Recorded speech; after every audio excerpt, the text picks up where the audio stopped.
C'est à cette présentation. Donc Marie-Caroline, la parole est à toi. D'accord. Et vas-y, tu peux commencer. Alors bonjour à tous. Alors c'est la première fois que je parle devant un écran et devant personne, et c'est presque plus intimidant. Pas la réaction des visages de chacun. Alors comme le disait Joël, merci Joël pour la présentation. Je vais vous présenter en un peu moins d'une heure parce qu'on va avoir des échanges, je pense, avec les questions que vous pourrez poser donc, sur le côté par écrit. Un peu un travail d'analyse et de synthèse, de réflexion dans le cadre de ma thèse en droit, de mon travail avec des ONG pendant plusieurs années et de mon travail aujourd'hui de conseil pour outiller les entreprises sur tous ces sujets-là.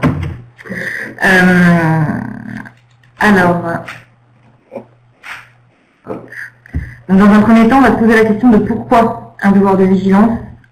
Ensuite, ça répondra déjà à quelques questions qui avaient été posées, je pense. C'est qu'est-ce qui se passe avec cette proposition de loi en France, qu'est-ce qu'elle dit, etc. Ensuite, on verra tout ce qui concerne le contexte normatif. Et ensuite, on essaiera de voir comment, pour terminer. Et puis à la fin, je vous ferai visiter le centre de ressources sur ce sujet-là que j'ai mis en ligne il n'y a pas très longtemps, pour justement essayer de rassembler le maximum d'informations sur le sujet, parce qu'aujourd'hui, l'information est très disséminée. Alors pourquoi? On ne va pas passer trop de temps sur cette première slide. Je pense que Joël a déjà contextualisé un petit peu. Je pense que c'est important toujours de revenir au point de départ de toutes ces questions de RSE et de devoir de vigilance. Je vous ai mis ici des illustrations, mais il pourrait y en avoir malheureusement tellement plein d'autres, de campagnes d'ONG qui illustrent plusieurs problèmes que soulèvent parfois les activités commerciales. Donc là, on peut voir une illustration. Ah, je crois que je peux utiliser ce petit curseur vert. Voilà. Donc on voit ici une illustration d'une campagne du collectif Éthique sur Étiquette à propos du Rana Plaza. On peut voir ici des campagnes d'ONG concernant l'implication Shell dans des actes de pollution. Ici, une campagne de Oxfam sur la face cachée des marques et tous les problèmes qui peuvent se poser dans les chaînes de sous-traitance. Ici, on voit une campagne d'Amnesty International à propos des matières premières, qu'on retrouve ici aussi, concernant le cacao. Donc voilà, on sait qu'il y a des activités commerciales qui sont plus à risque que d'autres, comme par exemple tout ce qui concerne l'extraction des matières premières. Et finalement, aujourd'hui, tous les secteurs d'activité sont concernés par les questions de respect des droits de l'homme et droits des travailleurs et d'environnement. Alors, entreprise multinationale, on va rentrer dans le vif du sujet. De quoi parle-t-on quand on parle d'entreprise multinationale? En général, on dit telle entreprise n'a pas respecté les droits de l'homme, telle entreprise est impliquée dans telle affaire. Mais finalement, de qui on parle? Alors là, c'est un peu le prisme juridique que je vais vulgariser. Il faut savoir qu'il n'y a pas de définition d'entreprise multinationale, c'est vraiment le point de départ. Donc il n'y a pas de définition juridique, il n'y a pas de définition officielle de l'entreprise multinationale. Donc je vous ai repris ici une définition qui remonte à 1977, qui est un institut de droit international qui regroupe plusieurs chercheurs en droit, et qui définit l'entreprise comme... Ah, c'est bon, si je fais ça, ça bouge. Pardon. Donc ce sont des entreprises constituées d'un centre de décision localisé dans un pays, on peut voir par exemple ici avec le gros rond rouge, et de centres d'activité qui sont dotés ou non de personnalités juridiques propres, qui sont situés dans un ou plusieurs pays. Donc en fait, ce qu'on peut constater, c'est surtout qu'une entreprise multinationale, il y a avant tout une dispersion de son patrimoine et de ses intérêts sur plusieurs États. Comme il n'y a pas de définition officielle de l'entreprise multinationale, finalement, ça peut regrouper et des filiales, qu'on peut voir ici par les petits ronds rouges, mais ça peut aussi concerner les sous-traitants, les fournisseurs, les partenaires commerciaux. Finalement, on pourrait considérer que tout cet ensemble est une entreprise multinationale. Alors, ce qu'il faut savoir, c'est qu'au niveau juridique, il existe plusieurs systèmes juridiques. On a chacun notre système national, donc le droit français, le droit camerounais, le droit belge, etc. On a des systèmes juridiques régionaux donc par exemple le système européen, donc le droit européen, et le système international. En tant qu'entreprise multinationale, on pourrait se dire, finalement ce sont des entreprises multinationales, on va leur imposer un cadre juridique, des obligations internationales, ce sera plus simple pour pouvoir les inciter à respecter les droits de l'homme et les règles environnementales. Le problème, c'est que c'est pas si simple, parce que l'entreprise multinationale n'existe pas en tant que personne, et donc du coup, elle n'a pas d'obligation et elle n'a pas de droit en tant qu'entreprise multinationale. Du coup, il n'y a pas de régime de responsabilité internationale. Et au niveau du droit européen et au niveau des droits nationaux, et c'est le cas dans tous les pays du monde, il n'est pas possible de rendre responsable une entreprise multinationale. Donc, je vais vous expliquer pourquoi. C'est qu'une entreprise multinationale, c'est en fait avant tout une organisation complexe, et donc qui n'est pas encadrée par le droit. Du coup, on va se poser la question, mais alors, dans tous ces cas d'affaires qui mettent en cause la responsabilité des entreprises multinationales, de quelle responsabilité on parle? Je vous ai fait ici un schéma vulgarisé d'un groupe de sociétés. Parce qu'en fait, une entreprise multinationale, ça peut être avant tout un groupe de sociétés. Admettons par exemple que dans les photos que je vous ai montrées tout à l'heure, les victimes d'activités commerciales se trouve ici, au Nigeria. Et que la société concernée directement par les violations sur place soit une société nigérienne. On peut se demander, on sait que cette société n'est pas seule. Cette société, par exemple, peut être détenue par une autre société, la société E, elle-même située au Nigeria, qui elle-même peut être détenue par une autre société située au Burkina, qui elle-même va être détenue par une autre société située au Luxembourg, qui elle-même sera détenue par une société située en Belgique, et la société mère sera enfin en France. Et ça, c'est un schéma simplifié de groupe de sociétés. Les flèches, ici, représentent, entre chaque société, représentent les capitaux, détenus par une société sur une autre société.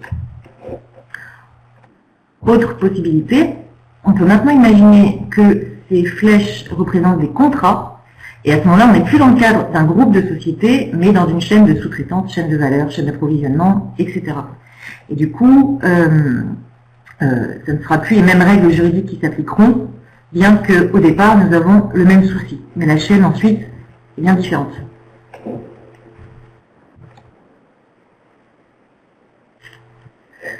Ce qui est intéressant de constater, donc quand on prend le schéma ici d'une entreprise multinationale avec un centre de décision, c'est schématique, hein, avec un centre de décision et des filiales et des sous-traitants un peu partout dans le monde, c'est que le droit encadre les relations économiques et commerciales des sociétés.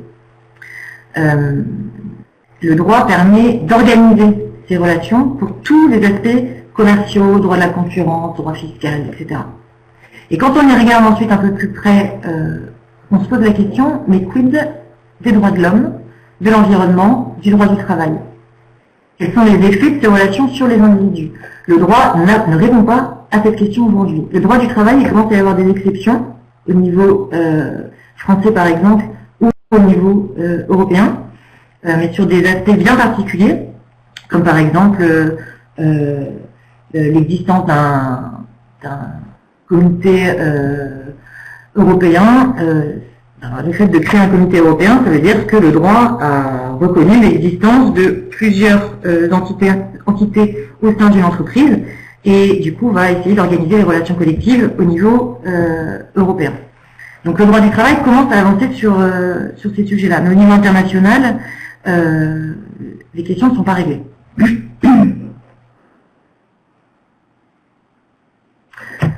Alors la RSE dans tout ça. Je pense que c'était important de revenir sur l'état des lieux juridique parce que pour moi la RSE n'a d'intérêt que par rapport à cet état des lieux du droit en fait.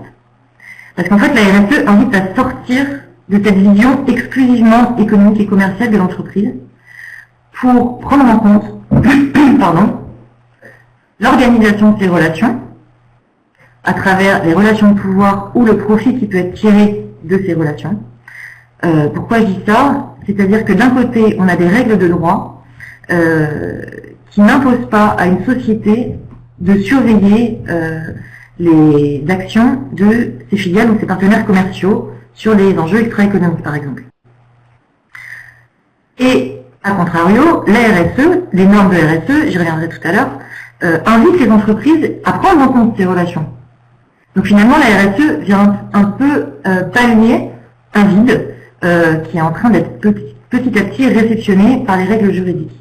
Donc du coup, c'est pour ça que je dis que la RSE invite les entreprises à prendre en compte l'organisation de ces relations, là où le droit ne le fait pas tout à fait encore.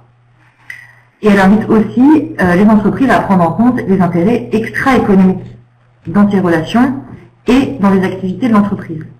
Il y a 20 ans, quand on parlait de problèmes en matière de droits de l'homme, en matière d'environnement, en matière de droit du travail international, on avait plutôt tendance à aller rechercher la responsabilité des États plutôt que la responsabilité des entreprises. Et il a fallu plusieurs années pour expliquer, démontrer que des entreprises étaient impliquées dans des violations et dans des problèmes de droits de l'homme. Aujourd'hui, je pense que tout le monde, il y a eu tellement de rapports, de travaux, etc. sur le sujet que on sait bien qu'aujourd'hui, les deux types d'acteurs peuvent être impliqués dans ce genre de soucis. Mais il y a 20 ans, il fallait encore démontrer l'implication des entreprises dans ces affaires-là. La RSE, aujourd'hui, invite les entreprises à prendre en compte tous ces intérêts extra-économiques, donc les enjeux droits de l'homme, sociaux, les enjeux liés à la corruption et liés à l'environnement. Et donc, aujourd'hui, l'entreprise est invitée à organiser toutes ces diverses relations avec ses parties prenantes externes, avec ses partenaires commerciaux et avec ses filiales, là où le droit ne lui demande pas de le faire.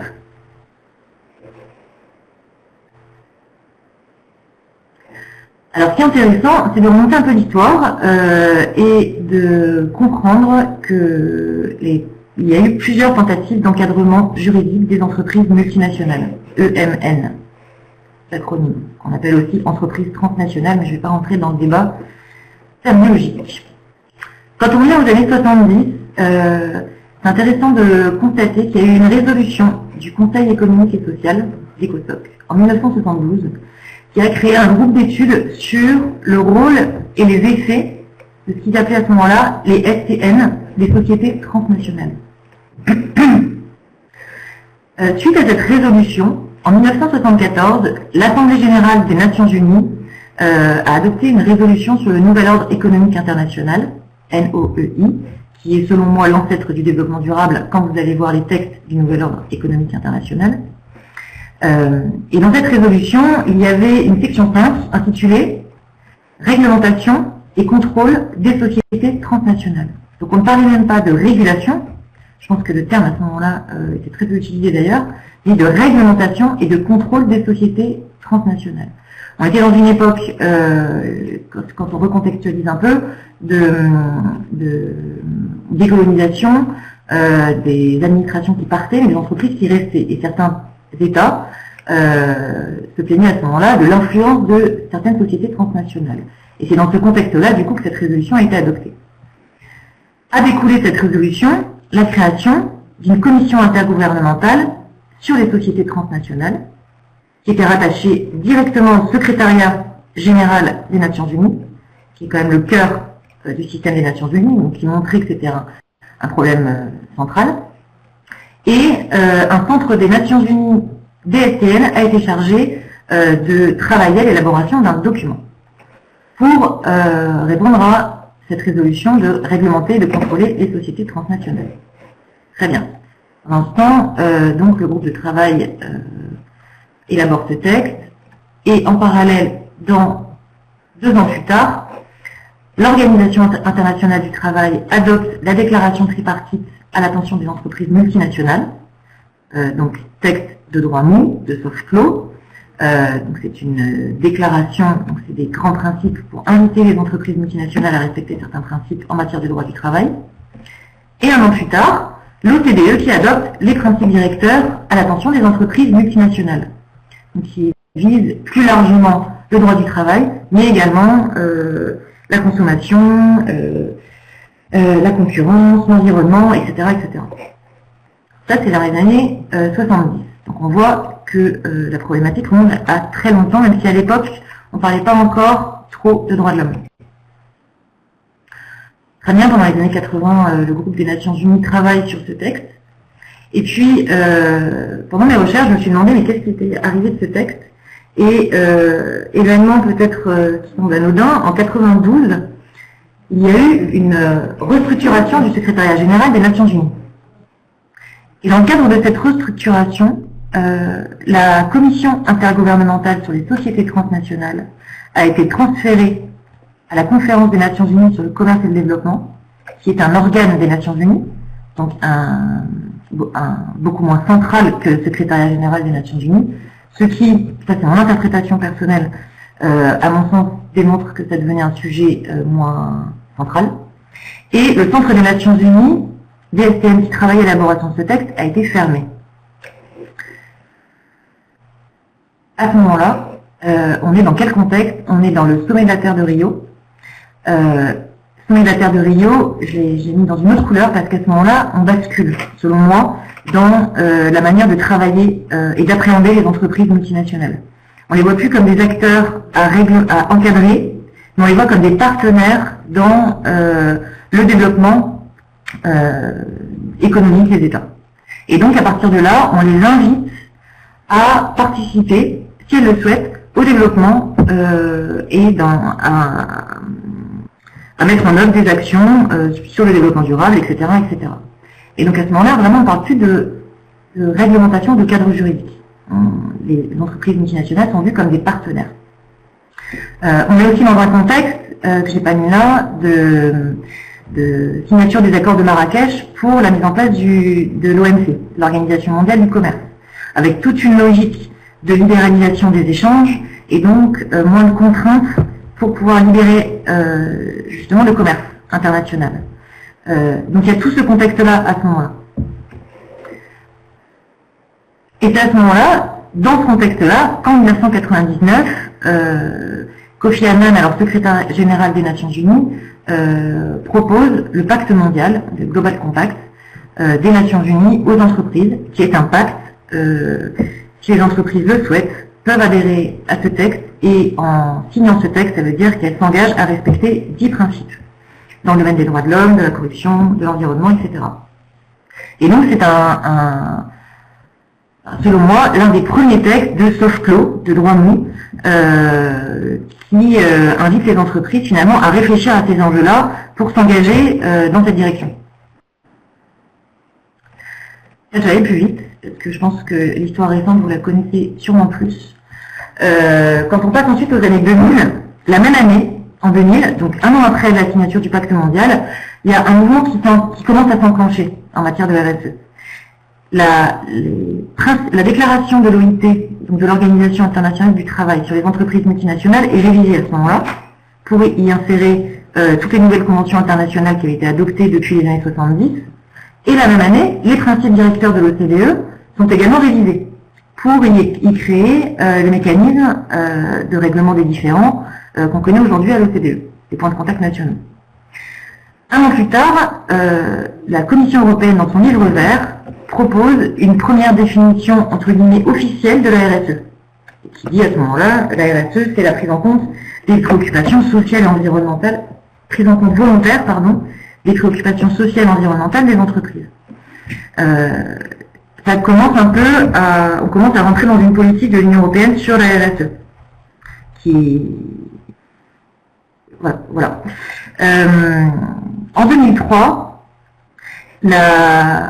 parce que pendant ces années, les Nations Unies avaient quand même continué de travailler sur cette question d'encadrement des entreprises multinationales et avaient chargé un groupe de travail au niveau des organes qui travaillent sur les droits de l'homme aux Nations Unies.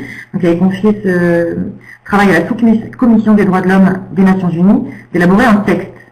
Et cette sous-commission des droits de l'homme a adopté les normes sur la responsabilité en matière de droits de l'homme des sociétés transnationales et autres entreprises.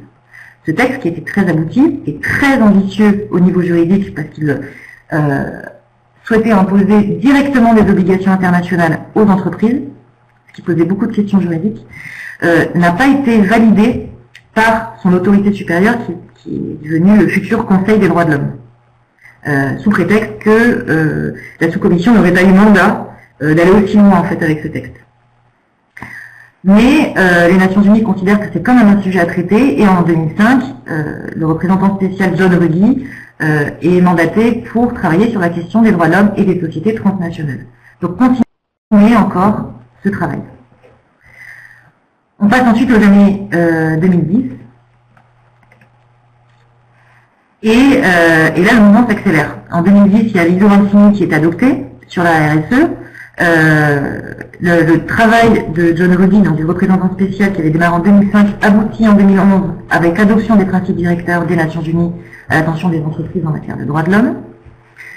En 2011, donc la même année, la Commission européenne revoit sa définition de la RSE, définition qui est beaucoup moins connue aujourd'hui que celle de 2001, mais qui parle d'impact.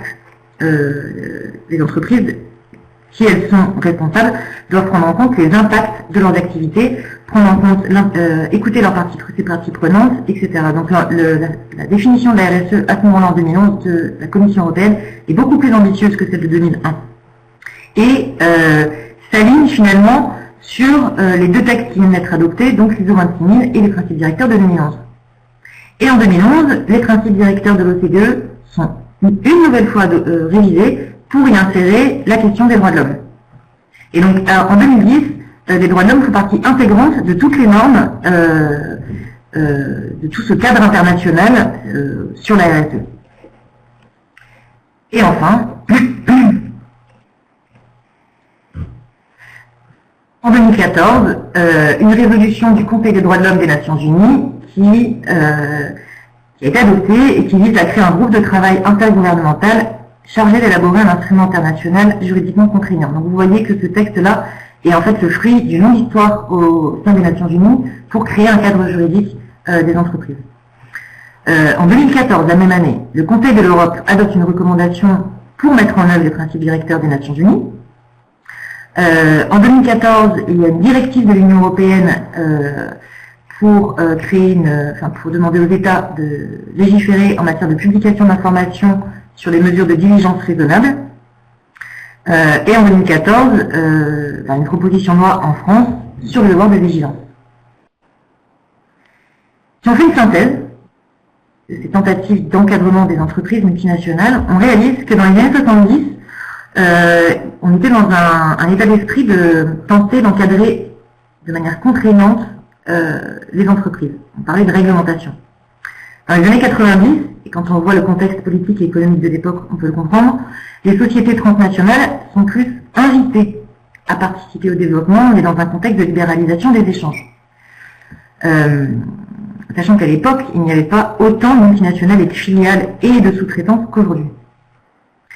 Et dans les années 2000, du coup, tout un développement de normes de soft law, de droit mou, et là, on parle de RSE partout.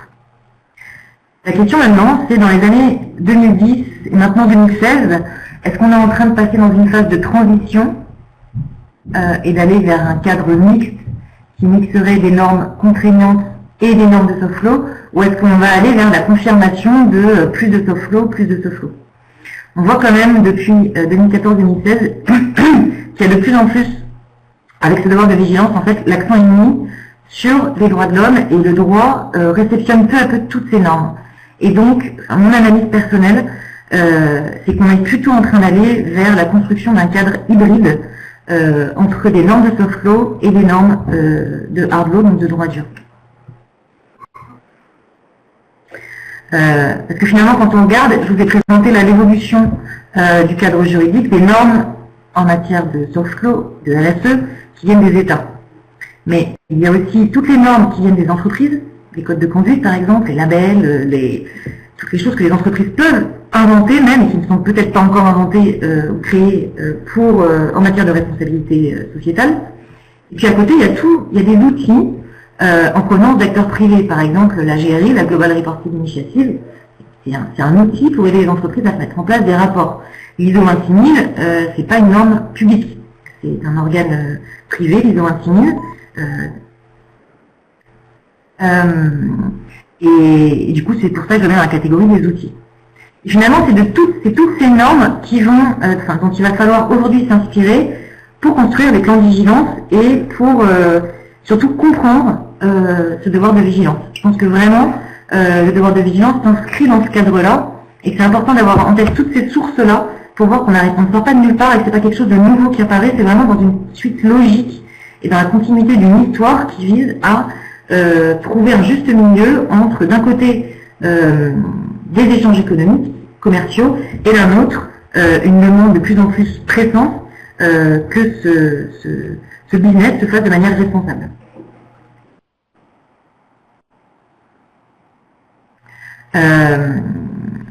Alors là, je vous ai mis un principe tiré des principes directeurs des Nations Unies, parce que je trouve assez bien synthétisé ce qu'on peut attendre des entreprises en matière de vigilance. Donc c'est en anglais, donc les entreprises, on attend des entreprises, businesses are expected to address adverse.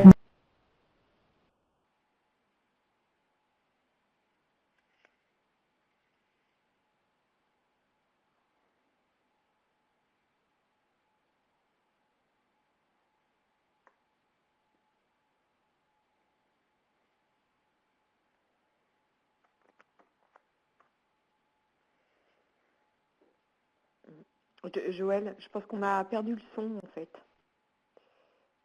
On n'entend plus Marie-Caroline. C'est bon, j'ai eu un problème de connexion, ça a coupé. C'est bon, vous m'entendez? C'est bon, ok. Pardon. Alors, les entreprises doivent aujourd'hui address, j'essaie de traduire là, prendre en compte la manière dont elles contribuent, dont elles peuvent causer des violations. Elles doivent chercher à prévenir les risques liés à leurs activités. Je reprends un petit curseur vert. The way a business conducts the impact assessment reflects how it respects human rights. Donc, ce qui veut dire que, si on traduit la manière dont l'entreprise va réaliser son étude, son évaluation d'impact, ça va refléter la manière dont elle respecte les droits de l'homme. Et l'entreprise est invitée, toujours et encore, à travailler avec ses parties prenantes. Et toutes ces parties prenantes pour être sûre qu'elle évalue bien les impacts potentiels de ses activités. Est-ce que tu veux dire? Alors, merci beaucoup Marie-Caroline pour cette première partie d'explication un peu de la genèse du principe de vigilance et d'où il vient. Alors, je vous invite à poser vos questions si vous en avez. Je vais en restituer une, mais je crois que la réponse de Marie-Caroline sera très rapide. Une question de Alexis sur quelle est la différence entre STN, EMN, voilà. Donc peut-être une réponse très rapide, Marie-Caroline, ouais, que j'ai cru comprendre que tu ne souhaitais pas trop t'engager. Oui, alors c'est vraiment une question de linguistique, je pense de culture juridique, de terminologie politique. Les Nations Unies, en fait, dans les premiers documents, dans les années 70, parlaient de société transnationale. Or, on ne peut pas parler de société transnationale parce que juridiquement, une société, c'est une personne morale dans un système de droit national. Donc, si on parle... Donc, une société, en fait, n'existe pas en droit international. Du coup, c'est juridiquement pas correct de parler de société transnationale. Après, entre entreprises multinationales et entreprises transnationales, il y en a qui préfèrent l'un parce qu'elles disent qu'elles ont multinationales, elles ont plusieurs nationalités, d'autres qui considèrent qu'elles sont transnationales parce qu'en fait, elles n'ont qu'une nationalité, mais plusieurs entités dispersées dans différents pays. Donc, c'est vraiment toutes ces considérations-là qui font que certains préfèrent une terminologie plutôt qu'une autre. Moi, dans ma thèse, j'ai choisi société transnationale, et ici, je parle de multinationale parce que je sais que le terme est beaucoup plus utilisé en langage courant. Voilà. Très bien, merci. En tout cas, j'ai appris que STN, donc ça n'était pas correct. Une autre question. Alors, il y avait une question, mais j'ai demandé de préciser, je crois, Madame Carlu, sur en fait, la norme que tu as citée avant, ISO 26000, dans l'avant ou avant-dernier slide que tu as montré. Donc, pendant que tu essaies de retrouver, je te pose une autre question qui nous est venue par le formulaire en fait d'inscription, qui est en fait quelqu'un qui demandait quelle était la différence entre le devoir de vigilance et le Modern Slavery Act, donc l'acte sur la loi sur l'esclavage moderne du Royaume-Uni. Voilà, je te laisse répondre à ces deux questions. Alors la première, c'était sur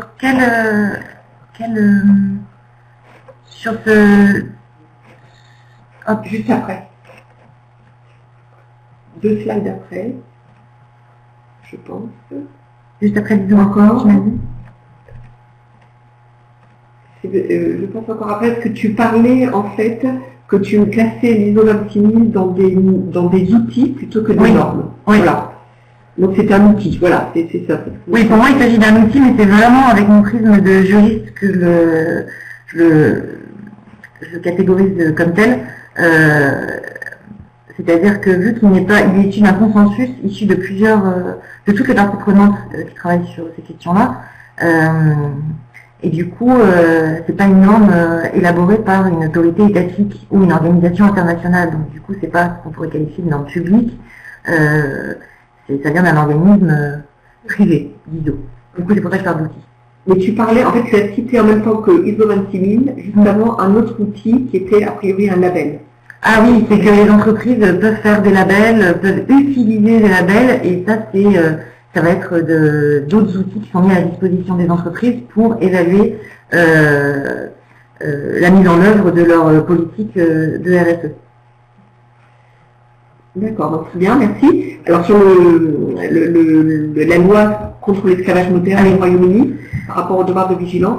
Alors, si on parle du devoir de la proposition de loi en France sur le devoir de vigilance, la question c'est la comparaison avec la proposition de loi.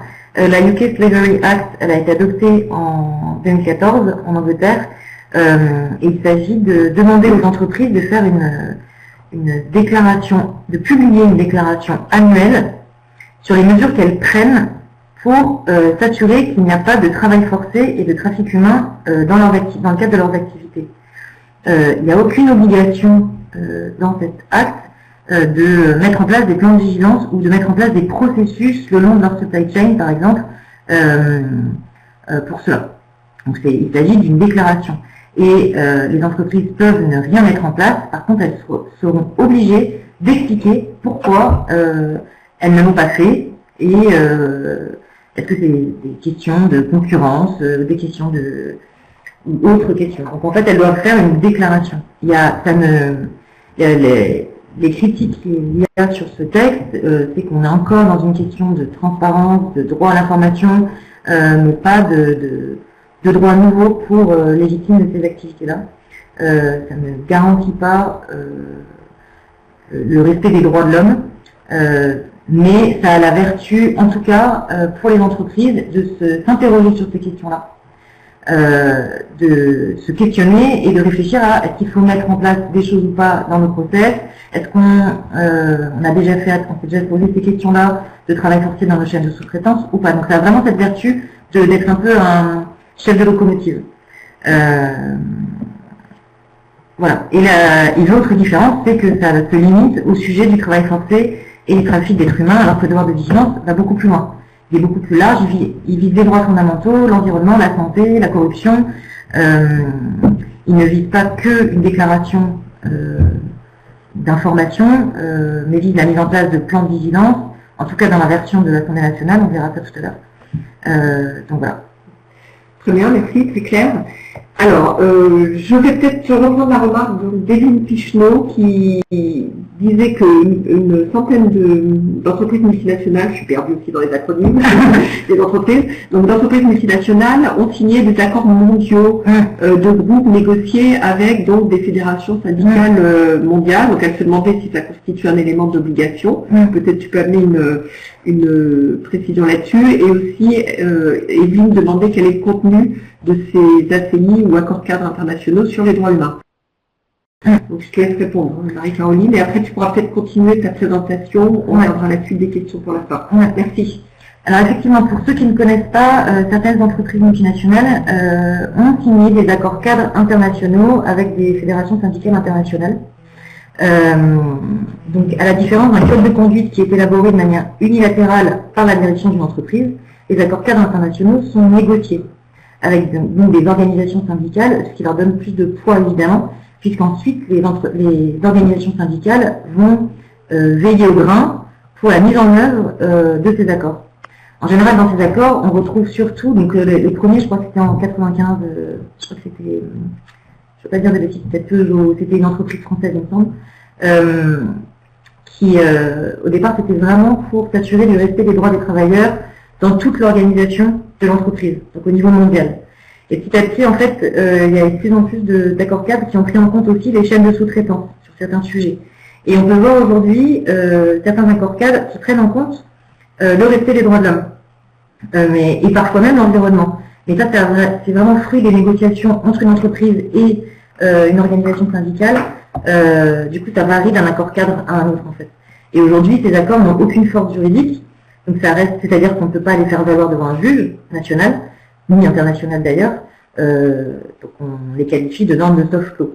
Mais en même temps, elles sont un peu moins soft que les codes de conduite, puisque, comme vous le disiez, à partir du moment où elles sont négociées, il y a vraiment une mise en œuvre plus stricte, avec souvent d'ailleurs des systèmes des mécanismes de mise en œuvre qui sont mis en place dans ces accords cadres internationaux.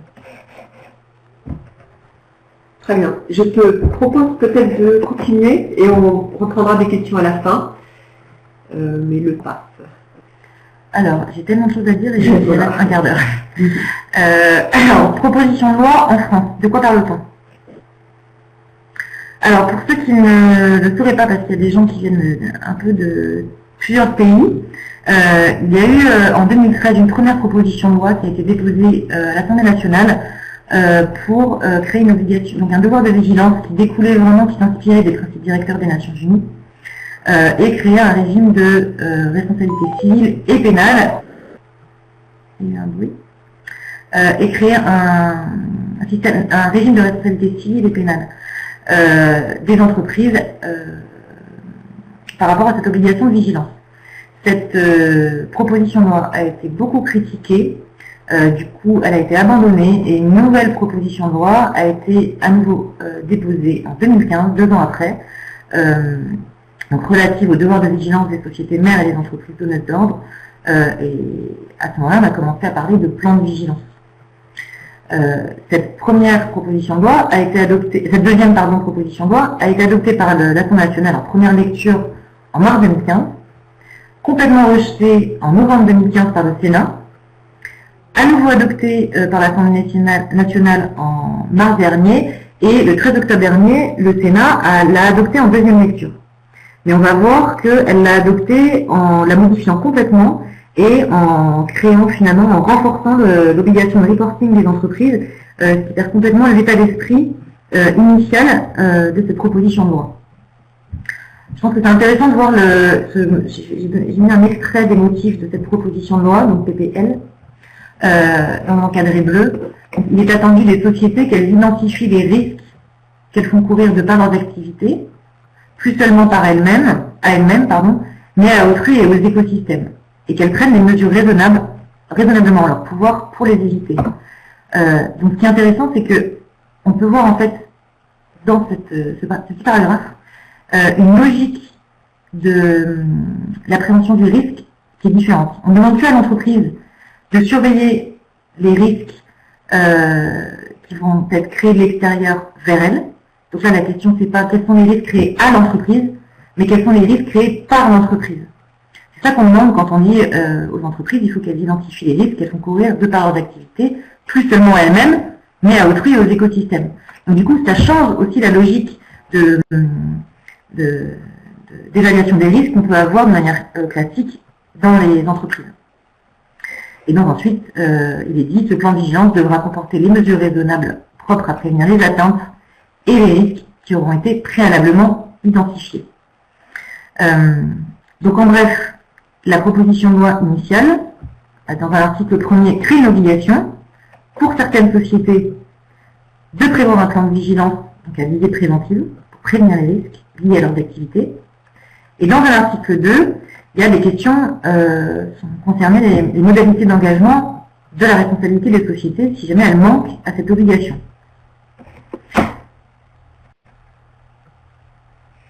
Je ne vais pas rentrer dans les détails maintenant. Si vous avez des questions après, on y reviendra, parce que sinon, je pense que je n'aurai pas le temps d'avancer. Et ici, c'est une synthèse des propositions de loi que vous pouvez retrouver sur le site internet de Légifrance et du texte de la proposition de loi. Donc là, c'est quelles sont les entreprises concernées, quel est le périmètre concerné, quels sont les risques. Voilà. Ce qu'il faut retenir, c'est que cette proposition de loi, donc cette version de l'Assemblée nationale, prévoit la mise en place de plans de vigilance pour identifier et prévenir les risques sociétaux. Cette vigilance s'applique aux relations d'affaires, qui est nouveau parce que quand vous vous rappelez les premières slides que je vous ai montrées tout à l'heure, à la base, le droit, notamment en matière de droits de l'homme, rend compliqué la prise en compte de ces relations d'affaires. La RSE invite les entreprises à prendre en compte ces relations d'affaires, et là on est dans ce qu'on peut appeler une troisième génération finalement de la RSE, c'est-à-dire que le droit réceptionne en fait toutes les lignes directrices internationales en matière de RSE et dit cette vigilance doit s'appliquer aux relations d'affaires. Et enfin, là, désolé, vous voyez pas tout, cette vigilance concerne spécifiquement le respect et la protection des droits des travailleurs, de l'environnement, des droits fondamentaux, etc. Et par rapport à la mise en œuvre, il y a donc des obligations, c'est une obligation avec des sanctions, et le juge peut prononcer une amende. Et dans cette proposition de loi, et c'est vraiment ce sujet qui fait énormément de débat, c'est de pouvoir mettre en cause la responsabilité des entreprises si jamais elles ne respectent pas cette obligation.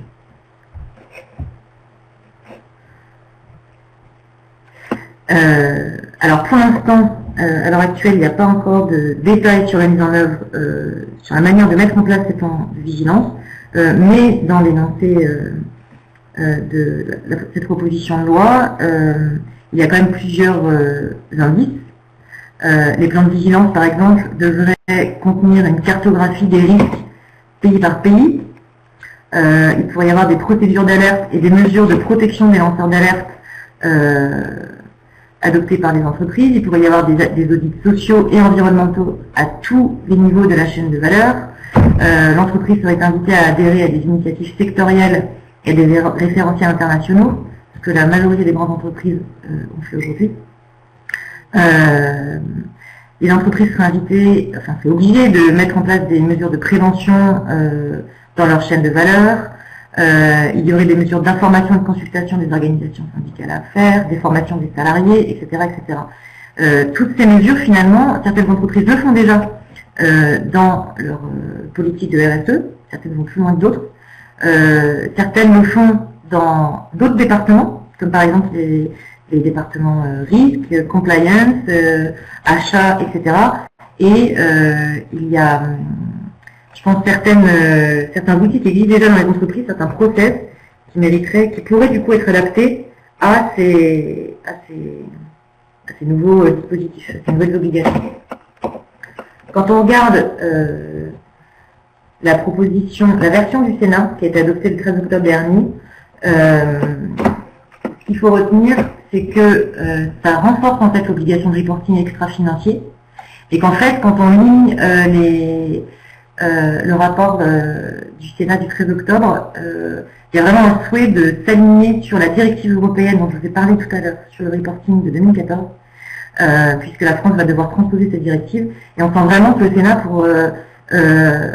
veut se limiter à cette obligation de reporting en fait. Qui n'aurait pas du tout les mêmes conséquences pour les entreprises, parce qu'on voit bien que les entreprises sont déjà, depuis 2001, obligées, enfin certaines entreprises les plus grandes, sont déjà obligées de mettre en place des informations extra-financières dans leur rapport extra-financier, et que finalement, ça a la vertu, comme la Modern Slavery Act par exemple, d'inciter les entreprises à mettre en place à se questionner sur ces sujets-là, parce que finalement, dans les entreprises, elles n'ont pas été habituées à se questionner sur ces sujets-là, donc ça a cette vertu-là, mais tout ce qui est, dès qu'on va sur le terrain et qu'on se pose la question de est-ce que ça améliore la protection des droits de l'homme, on peut avoir de sérieux doutes. Donc c'est une première étape, le reporting, mais ça ne peut pas être une finalité. Donc si l'intention des parlementaires français, c'est de vraiment mettre en œuvre le principe directeur des Nations Unies, selon moi, une obligation de reporting ne garantira pas du tout une réelle efficacité des principes directeurs des Nations Unies. Et surtout, les mesures de sanction sont complètement n'ont rien à voir en fait.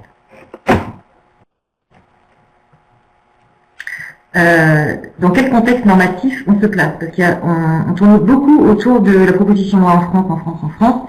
Il faut voir qu'à l'international, en fait, ça bouge beaucoup. Je vous ai fait un petit récapitulatif, là, une synthèse de toutes les instances dans lesquelles on parle aujourd'hui du devoir de vigilance, de manière directe ou indirecte. Donc, au niveau des Nations Unies, tout à l'heure, je l'ai évoqué rapidement, il y a un groupe de travail des Nations Unies sur les entreprises et les droits de l'homme qui a été créé en 2011 qui travaille sur ces questions-là. Il y a un programme de travail du Haut Commissariat aux droits de l'homme des Nations Unies qui s'intitule Accountability and Reality Project de 2014 qui travaille sur ces questions-là. Il y a un groupe de travail intergouvernemental à composition non limitée sur les sociétés transnationales et autres entreprises, et il y a un forum des Nations Unies sur les entreprises et les droits de l'homme. Donc toutes ces questions-là sont discutées au niveau de plusieurs instances. À chaque fois si on schématise sur cette question d'encadrement des entreprises multinationales.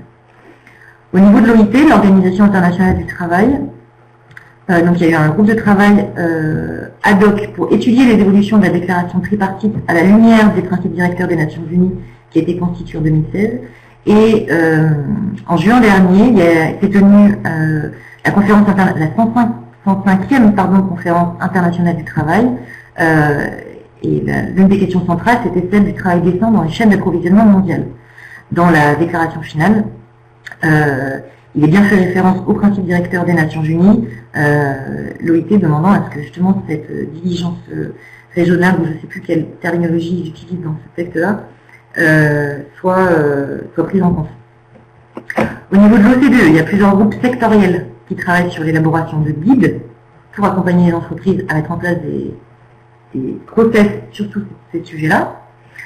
Au niveau du Conseil de l'Europe aussi, il y a plusieurs groupes de travail qui travaillent sur ces questions-là. Et il y a eu une déclaration finale du G7 en 2015 qui évoque aussi ce devoir de vigilance. Quand on passe au niveau des lois, je vous ai fait ici une autre synthèse, c'est qu'on voit finalement que toutes ces normes influencent petit à petit les règles juridiques nationales. Et c'est là aussi la raison pour laquelle je parlais tout à l'heure de cadre mixte hybride entre les normes de soft law et les normes de hard law. On voit en fait l'évolution, si on reprend un peu les textes de loi qui sont autour des questions de prévention de la corruption petit à petit des droits de l'homme. Alors vous connaissez, je pense que tout le monde a entendu parler de la US Foreign Corrupt Practices Act, en 1977. Et puis on voit ensuite à partir de 2002 la US Sarbanes-Oxley Act qui a commencé à avoir un effet extraterritorial, c'est sur les questions financières. En 2010, les États-Unis ont adopté la Dodd-Frank Act sur les questions des minerais en provenance de la République démocratique du Congo. Ensuite, il y a eu en 2011 la UK Bribery Act, donc une loi anglaise sur les questions de bribery, pardon, je ne trouve pas la traduction, tant pis. En 2012, il y a eu une loi californienne sur la transparence dans les chaînes d'approvisionnement. En 2014, le mouvement s'accélère, il y a la loi visant à lutter contre la concurrence sociale déloyale qui évoque tous ces sujets-là. En 2015, on a parlé tout à l'heure de la UK Modern Slavery Act. En 2016, la proposition de loi en France. On a le projet de loi Sapin en France qui va traiter de ces questions de prévention de lutte contre la corruption. Et ensuite, il y a une initiative populaire pour un devoir de vigilance. Et il y a eu une très bonne synthèse qui a été faite par le Forum citoyen pour la RSE, il me semble, sur les différentes initiatives sur toutes ces questions-là qui existent aujourd'hui. Donc c'est pour un peu sortir du contexte français, vous montrer entre le contexte international et les lois nationales, sur toutes les questions de prévention, de prise en compte des relations d'affaires et des enjeux extra-économiques, que finalement les choses évoluent petit à petit. Et qu'on n'est pas juste dans un contexte uniquement français.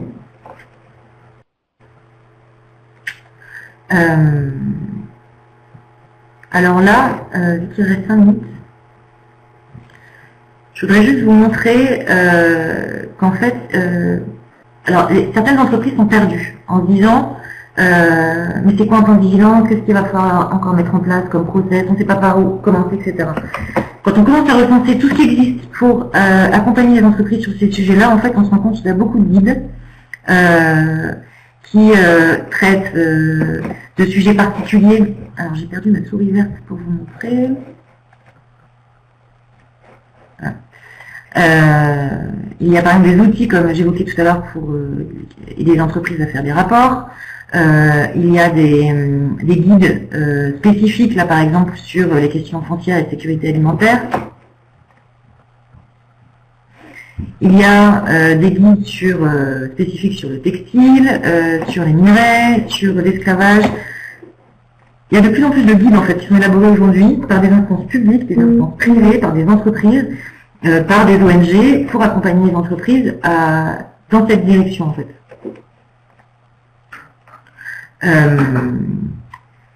Je pense que si vous voulez vous faire une idée de comment une entreprise pourrait être amenée à mettre en place son devoir de vigilance, il faut aller regarder les principes directeurs des Nations Unies à l'attention des droits de l'homme, et notamment le principe directeur 17, qui explicite très bien, que j'ai synthétisé ici, mais en fait je vous laisserai aller le lire par manque de temps. Et également le principe directeur 16 et 19. Ces trois principes peuvent vous faire comprendre et peuvent permettre aux entreprises de comprendre qu'est-ce qu'on attend aujourd'hui des entreprises en matière de vigilance. Si on fait une synthèse d'une démarche possible de plan de vigilance, la base, c'est une déclaration de principe, ou l'adhésion à des grands référentiels. C'est en général les entreprises, ce qu'elles ont fait en matière de RSE, et parfois il suffit pour ces entreprises-là d'adapter ces politiques-là par rapport aux nouveaux référentiels internationaux, notamment sur les questions de droits de l'homme. Il faut que les entreprises évaluent du coup leurs engagements existants. Ensuite, il faut qu'elles fassent des évaluations des risques. Et là, il y a deux types de risques. Il y a les risques actuels, liés à leurs activités, mais il y a également les risques potentiels liés à leurs projets. C'est-à-dire qu'une entreprise qui va s'implanter dans un pays, quand elle choisit d'aller investir dans un pays, les principes directeurs des Nations Unies leur recommandent de faire une évaluation des risques potentiels liés à ce projet, sur les droits des communautés locales par exemple. Ensuite, il y a les procédures c'est très mal traduit, de rémédiation ou de réparation que les entreprises sont invitées à mettre en place pour traiter ces risques identifiés ou prévenir les risques potentiels qui ont été identifiés. Et à ce moment-là, on peut mettre en place des mécanismes d'alerte pour que les parties prenantes externes puissent alerter l'entreprise sur des sujets sensibles, par exemple. Et comme tous les mécanismes, comme tous les process qui peuvent exister dans les entreprises du coup doivent mettre en place des contrôles pour vérifier l'efficacité de ces mesures et communiquer, faire preuve de transparence sur ces risques-là. Et aujourd'hui d'ailleurs, dans l'obligation de reporting qu'on retrouve dans la directive européenne sur les informations extra-financières, on peut voir que c'est bien les entreprises sont invitées aussi à informer sur les risques de leurs activités et non plus seulement sur la manière dont elles prennent en compte les préoccupations sociales et environnementales. Donc même sur le reporting, l'obligation aujourd'hui va plus loin. Je vais m'arrêter là pour qu'on ait peut-être 5 minutes s'il y a des questions. Ok, je pense que merci beaucoup, c'était dense, complet et très très très intéressant. Alors, si vous avez 2-3 questions pour Marie-Caroline avant qu'on conclue le webinaire, elles sont bienvenues. Je pense qu'on pourra en prendre 2-3, pas plus, pour vous laisser vaquer à vos occupations, ou manger, pour certains. Je vais peut-être reprendre une remarque de Pierre Mazot, donc Pierre Mazot qui est au comité directeur de EDH, Entreprises et Droits de l'Homme, donc un réseau d'entreprises pour le respect des droits de l'homme par les entreprises, et qui aussi a été, surtout parce que maintenant c'est fini, impliqué dans le développement de la norme ISO, enfin de la norme, je ne sais pas comment dire du coup, ISO 26000. Donc Pierre disait que c'était un peu confusant le terme de norme sur l'applique à des instruments, des outils internationaux, ou un organisme de normalisation. Voilà. Donc je ne sais pas, Marie-Caroline, si tu as une opinion sur comment, quand on peut utiliser norme ou pas, ou s'il y a des termes spécifiques à utiliser dans certains cas. C'est vrai que quand on n'est pas juriste, c'est toujours un peu compliqué. Sabine avait fait une remarque. Ah oui, Sabine levait la main plutôt. Donc Céline, je vous invite à peut-être poser votre question par écrit plutôt, parce que ça prend trop de temps et c'est toujours un peu risqué de passer le micro. Donc en tout cas, si vous pouvez passer par écrit, ça serait super. Et enfin, dernière question donc, de Pierre. Est-ce que, Marie-Caroline, est-ce que tu es au courant du groupe du travail réalisé par PCN français de l'OCDE? Et encore une question donc, de monsieur ou madame Michaud. Donc, outre la sanction financière, est-ce que le dirigeant d'une entreprise peut-il être inculpé? Voilà, bon, je te laisse répondre un peu en fait à toutes ces questions. Oui, voilà. Je suis au courant de ce qui se fait au niveau du PCN français. Justement, je vais vous montrer ensuite très rapidement le centre de ressources qui vous permettra d'aller plus loin si vous avez besoin d'informations sur le sujet dans lequel j'essaie de recenser le maximum d'informations. Évidemment, je ne peux pas être exhaustive, mais j'invite tout le monde à m'envoyer des informations si vous sentez qu'il en manque sur ce centre de ressources. Mais oui, du coup, je suis au courant. Effectivement, il y a des guides qui sont en train d'être élaborés, qui ont déjà été élaborés au niveau sectoriel. Ensuite, sur les normes. Alors, sur les normes, c'est un grand débat. Je vous invite à aller lire la partie sur ma thèse est en ligne et j'ai rédigé sur cette question-là parce que c'est assez technique pour des non-juristes. Mais effectivement, je pense que ça soulève beaucoup de questions. La RSE est vraiment au milieu de normes de gestion, d'outils de gestion, de normes juridiques, de règles de droit, et du coup c'est vraiment compliqué de bien qualifier plein de choses en fait, comme par exemple la question des entreprises multinationales, sociétés transnationales, ou normes, ou soft law, hard law, régulation, réglementation. Il y a beaucoup de soucis de terminologie qu'il faut prendre la peine de définir. Et du coup, oui, je suis bien d'accord que la question de normes pose souci, en tout cas pour un juriste, c'est pour ça que moi, disons, je parle d'outils. Ensuite, qu'est-ce qu'il y avait d'autre Alors, comme Chantal l'a mentionné, donc, vous avez dû voir s'ouvrir dans vos navigateurs donc, le site du centre de ressources sur la vigilance sociétale, donc, qui a créé Marie-Caroline. Donc, vous pouvez trouver des informations. Il y a une lettre d'information. Je te laisse peut-être le présenter, Marie-Caroline. Tu peux me montrer, je ne vois pas comment on fait. Il est là. Je suis pour ça. Mais il a dû s'ouvrir quelque part. Est-ce que vous voyez le centre de ressources? Oui. Ok. Alors, on va dire que oui. Chantal a donné le lien. Mais du coup, là, ils ne voient pas ce que je fais là. Ah oui. Ah ben non, ils ne peuvent pas voir en fait. Alors, du coup, je vais vous guider.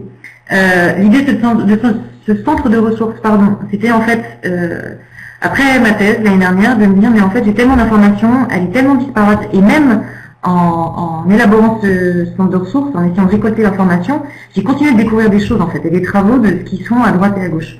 Donc même en étant au cœur du sujet, j'étais moi-même perdue.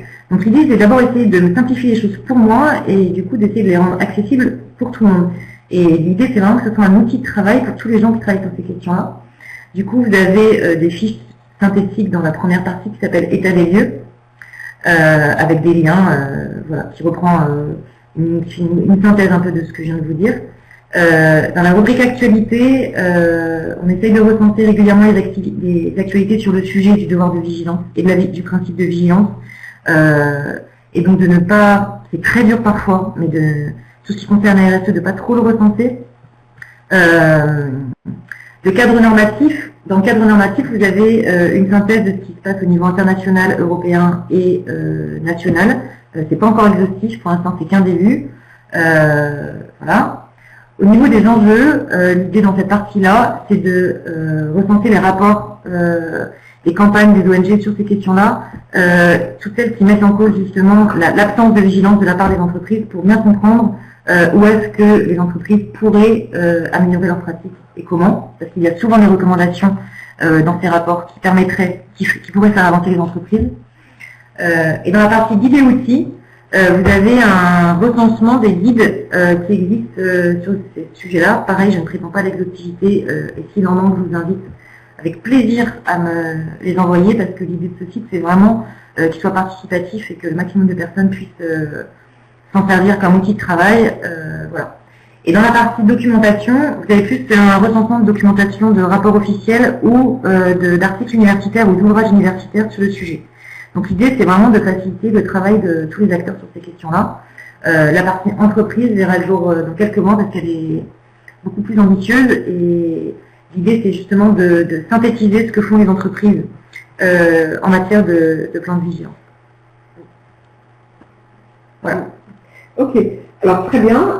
Merci beaucoup Marie-Caroline, je pense que les gens ont faim.